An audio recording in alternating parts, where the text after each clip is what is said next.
Pakistan's president wraps his 5-day trip to China. What were some of the key takeaways? Hello, I'm Anand Naidu, and this is The Heat.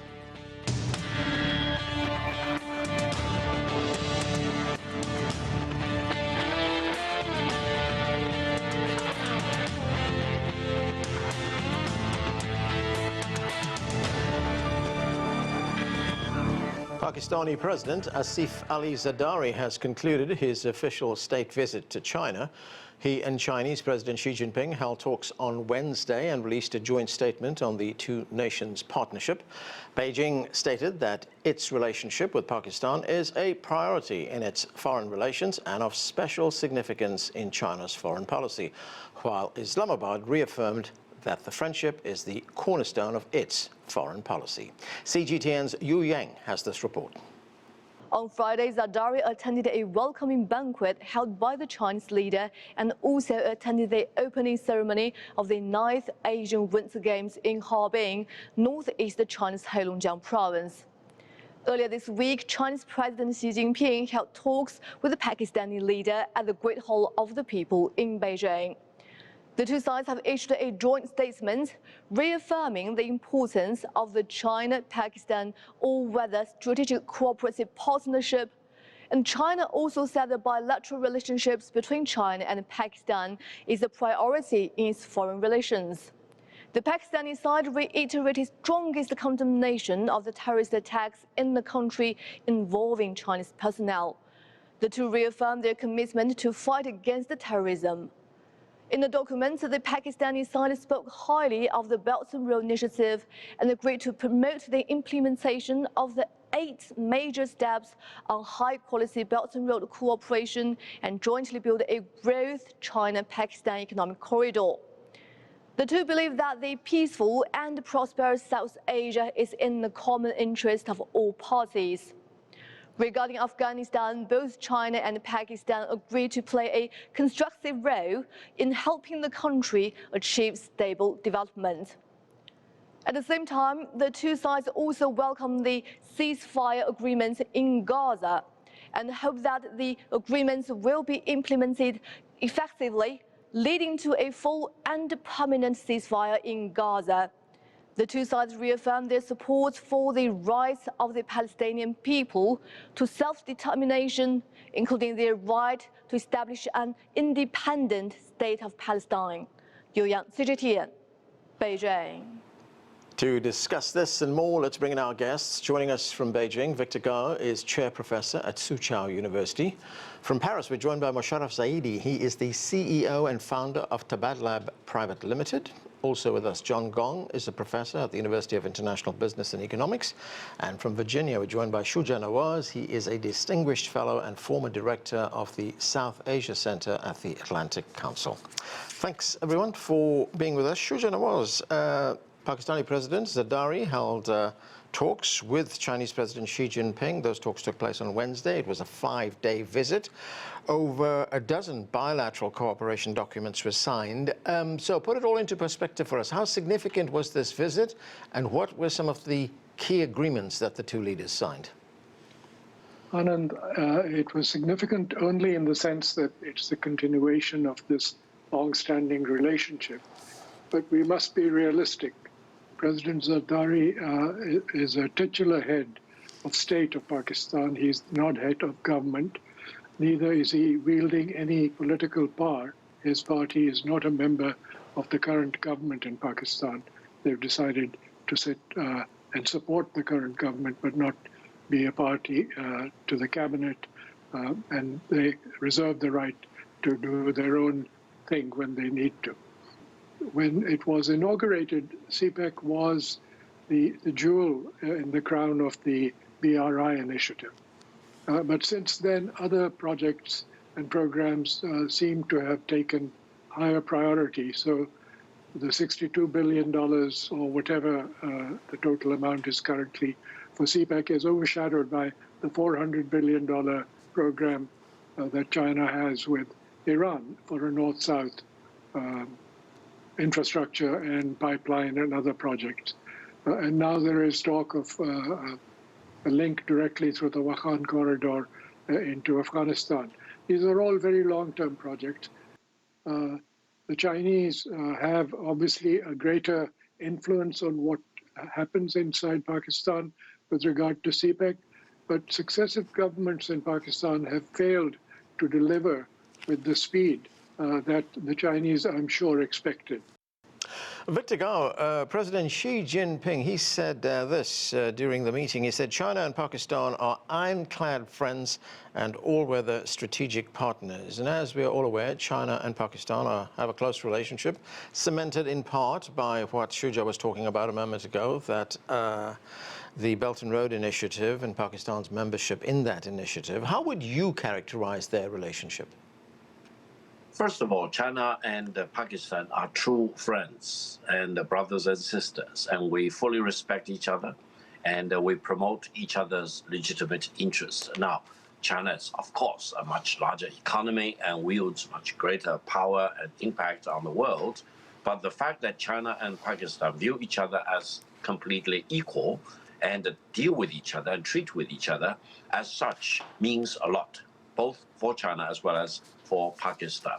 Now, CPAC lost about 3 years in the pandemic, and I think both China and Pakistan want to make joint efforts to catch up with the lost time.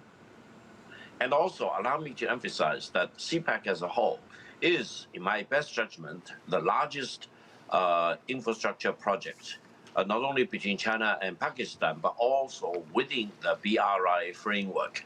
Now, the previous guest, whom I highly respect, talked about China-Iran transactions, but that involves a lot of trade.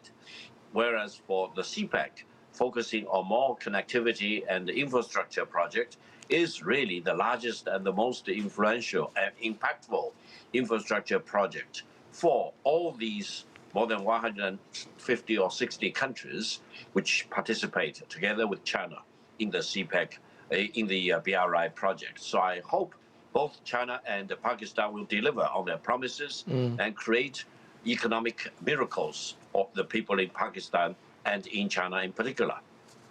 Victor, as Shuja told us a moment ago, a lot of this visit was seen as symbolic. We look at the optics of the visit as well. The joint statement also said that this partnership was a, quote, choice by history and by the people. So expand on that for us.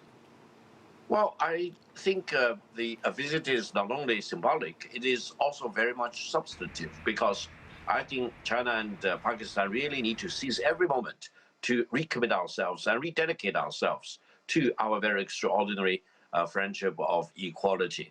Now, China and Pakistan have decades old of very close neighborhood relations, and we really support each other.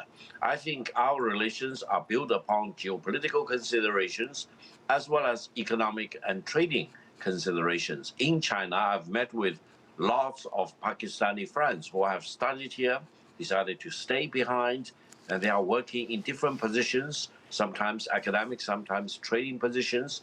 And then whenever I travel to Islamabad, in particular in Pakistan, I met with many Pakistani friends who returned from their studies and work experience in China and play a very meaningful role in Pakistan. So I think this kind of people-to-people exchange, complete trust with each other and the dependence on each other on many occasions, for example, will really mean that our relationship is not only because of historical connectivity between the two countries, but also very much based on very pragmatic geopolitical considerations, and both countries want to support each other in the effort of lifting people out of poverty, for example, and China has already completed that historical mission, whereas in Pakistan, I think there are still many challenges for the people in Pakistan to complete that daunting task of lifting people from poverty and building up connectivity.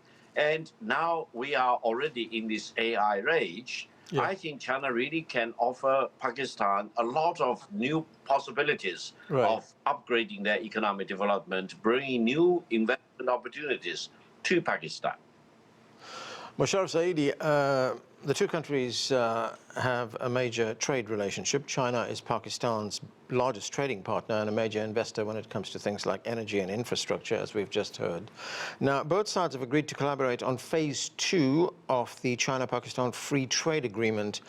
What is that agreement, and what will phase 2 do? Well, first, Anand, I just wanted to address some of the commentary so far. I think it's really important to contextualize this relationship, as Victor Gao was a great friend and of Pakistan and greatly admired in this country. And of course, Shuja Nawaz, who is a mentor not only for me, but for so many others. But I do think it's sometimes okay to disagree or maybe take a different view than people that you admire. First of all, on the comparison with Iran, there really is no comparison between China's relationship with Pakistan and really China's relationship with any other country. For example, in the case of Iran, the $400 billion program that was referred to was first discussed in 2016, was signed apparently in 2021, and to date has not seen even $600 million worth of actualization in terms of investments. To the contrary, the CPAC investment program, which is not against any oil, deferred oil payments or future gas transfers from Pakistan to China, which is the case in Iran, it's simply and purely China's long-term bet on human development and economic transformation in Pakistan.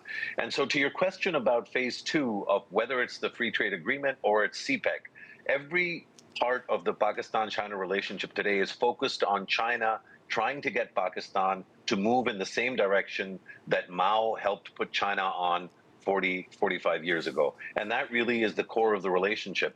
A lot of the incidental issues that come up and that came up during President Zardari's talks with President Xi, including the security challenge with terrorist groups based in Afghanistan, constantly attacking both Pakistani and Chinese interests in the Pakistani territories, or the snafus and difficulties in terms of getting Gwadar to achieve and optimize the potential that was foreseen when the Chinese invested in it. I think those are temporary problems that can be resolved, but the permanence of the relationship is in a long-term strategic engagement, the kind that neither Pakistan enjoys with any other country, nor I think China is able to offer any other country. And so I still think that whether it's phase 1 or phase 2, and whether there's terrorists attacking Chinese nationals, or it's, Western countries pressuring Pakistan on its relationship with China, I think both countries have learned and have demonstrated and proven that they are able to withstand short-term and medium-term challenges in service of the connection between these two great countries. John Gong, I want to continue talking about something that's been mentioned several times, and that is the China-Pakistan Economic Corridor, also known as CPEC. It's a $65 billion corridor that is part of the Belt and Road Initiative, as we mentioned, with this year marking actually the 10th anniversary of its launch. How significant has that corridor been in the role in which it sort of has increased the relationship as well as boosting the economy of Pakistan? Well, it is supposed to be a big booster to the economic development in Pakistan. It was, designed and thought out as a way of replicating experiences in China, particularly with respect to the importance of infrastructure. We here in China, we've been very successful in investing in these basic infrastructures, and economic development, foreign direct investments gradually follow. And this becomes a sort of a spiraling up cycle that eventually lifts people out of poverty, this kind of a thing. Now, let me be very honest. I think CPAC certainly hasn't probably met the expectation of its original planners due to various reasons, in my view. The past few years, the pandemic era, and also the terrorist attack on Pakistani as well as Chinese interests in Pakistan, all of these things and other reasons have contributed to the fact that Pakistan's economy hasn't been performing quite well. But I think nevertheless, there's no doubt that the two countries' relationship is next to none in my view. Both sides have very good intentions to make these things successful.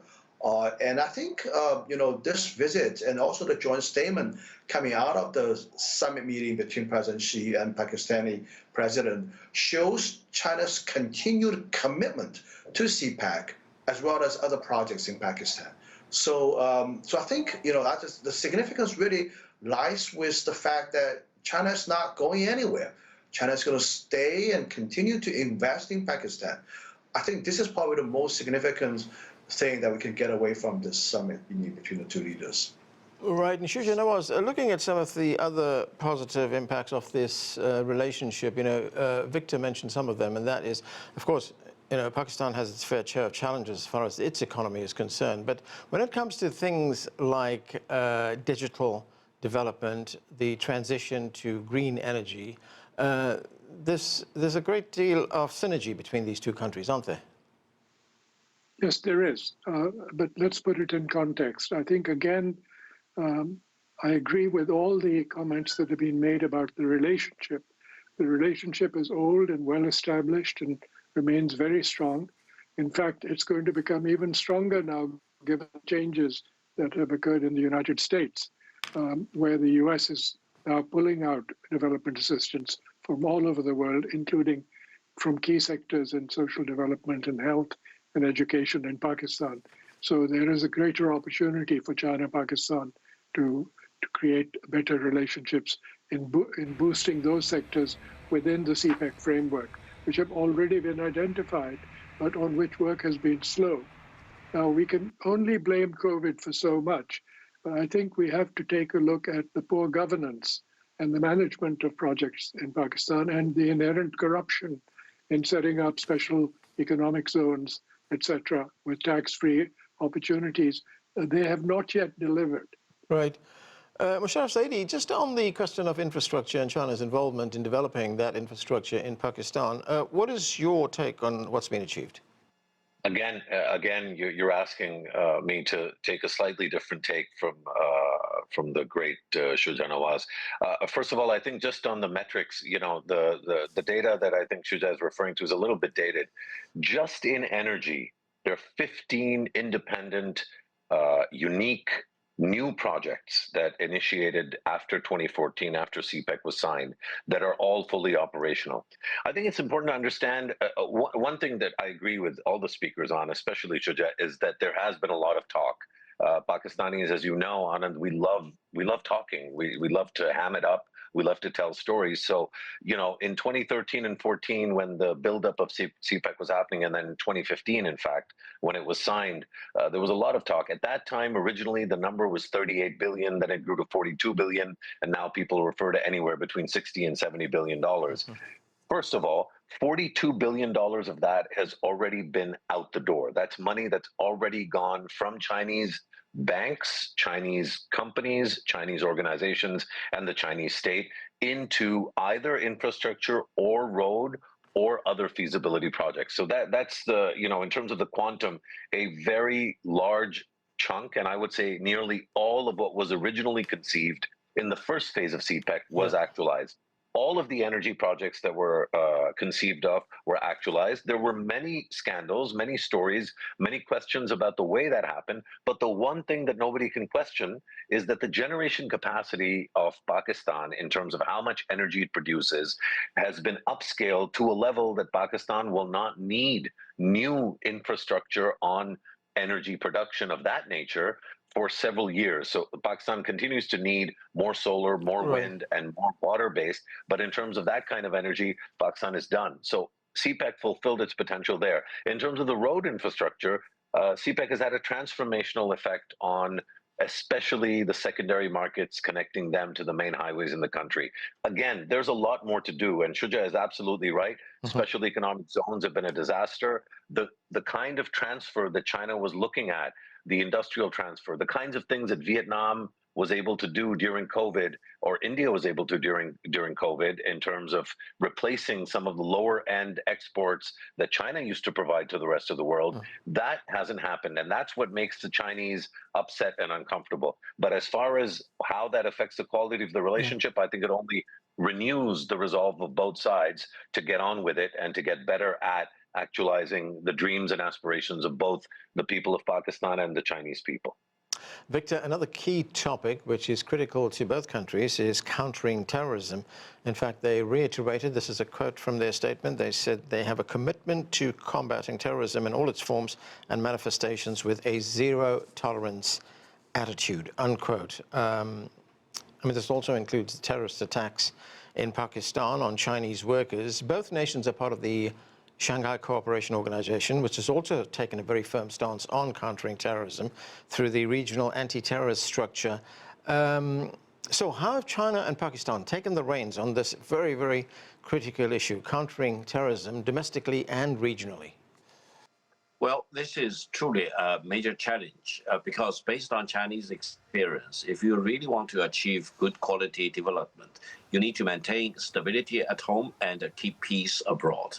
Now, for this particular area, I think there is a lot improvement that Pakistan can do, especially in terms of the terrorist attacks against the Chinese interests in Pakistan, because in recent years there have been quite a few casualties of Chinese nationals inside of Pakistan who became the victims of some kind of radicalized or extremist organizations, which may most likely be supported by some other countries behind them.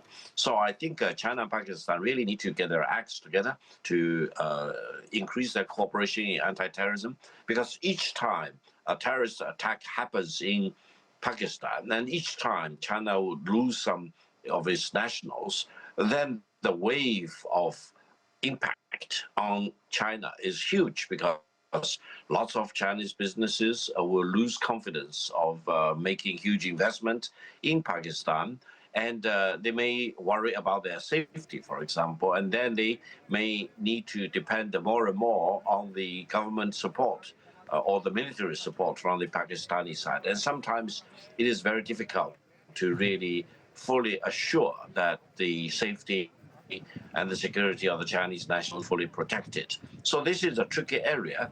And I think terrorist organizations not only are operating inside Pakistan, but they move across national boundaries quite a lot, especially considering the fact that Afghanistan and Pakistan are bordering with each other. And the 20-year-old war in Afghanistan really has pushed up the radicalization, extremism, and terrorism, which may continue to prey upon legitimate interests, either inside Pakistan or across border, for example. And sometimes the extremism, terrorism spill over into China, especially China's Xinjiang region. So I think you are absolutely right. This is not only one country's domestic issue, this is also very much of a regional issue, and organizations like Shanghai Cooperation Organization definitely has a major role to play in terms of boosting regional cooperation in fighting against radicalization, extremism, and terrorism. John Gong, there are some who are calling the future of this relationship China-Pakistan Cooperation 2.0. In fact, China Daily newspaper reporting that the focus will be on innovation, inclusivity, and sustainability. What are your thoughts on that? Well, I think these are, very good concepts, but I think at the end of the day, it's really the manufacturing, the exports of products that takes a developed country to the next level. I think, the comparison to India and Vietnam is very commendable in my view. Why it's not happening in Pakistan? I mean, that's the question. That's a big question that people should really think about it. I mean, both sides spend so much effort, so much money on building these big infrastructures, yet we haven't seen the kind of investments like what happened in Vietnam, in India. Pakistan maintains very good relationships with the West, with American markets, with the European Union, let alone its connection to the Middle East, to the Islamic world. It should be a very good base for manufacturing, in my view. I mean, we talk about the lower-end manufacturing moving out of China, why it's not going to Pakistan? I think this is the question that this is the issue, the focus that should be really pay attention to in the next phase of CPAC. I think these big infrastructures precisely designed, conceptualized for the kind of manufacturing activities I'm just referring to. It should be happening, yet it's not happening. And we really need to think about why it's there and try to find a solution as to why this is not happening and try to solve that problem. Mosharraf, Zaidi, how important is a relationship like this and where it's going at a time when we see protectionist barriers going up, when we see economic nationalism in all its forms? China's been a country that's always championed the idea of globalization, multilateralism, but these are posing challenges right now. Anand, I think that really is the most important question, not just for the Pakistan-China relationship, for I think really China's relationship with the whole world and especially its relationship with the U.S. Aside from the competitiveness between China and the U.S., and there's some really contentious issues there, obviously with the tariffs conversation and so many others, but the real question is, as the United States concedes and walks away from its role as a global leader, as it shuts down U.S. aid and its ability to engage with countries in conversations around a range of issues that don't get covered by the regular defense and foreign policy spectrum, I think that's where China has been making inroads for the last decade and a half. And so much of what the global architecture for managing and dealing with global conflicts is going to come to essentially Beijing, and Beijing deciding whether it wants to take a more proactive role or whether it's happy to continue to be an important but not central actor in global affairs. I think the statement about Gaza in the current joint statement is an important one. The Chinese government also in the joint statement reiterated its support for the resolution of the Kashmir issue, in accordance with the UN Security Council resolutions. So those are the kinds of references that reaffirm China's investment and engagement with multilateralism. The other example, of course, is SCO and how central that is. I think China's role in BRICS is really important, and over time, that kind of engagement around the world is going to be really central to both pushing back on the protectionism and unilateralism that I think Western countries are more keen to engage with, as well as the development trajectories of countries like Pakistan and really many countries in the Middle East and throughout Asia and Africa. Okay, and that's where we have to leave it. Thank you to all of you for being with us. And that is it for this edition of The Heat. I'm Anand Naidu in Washington, D.C.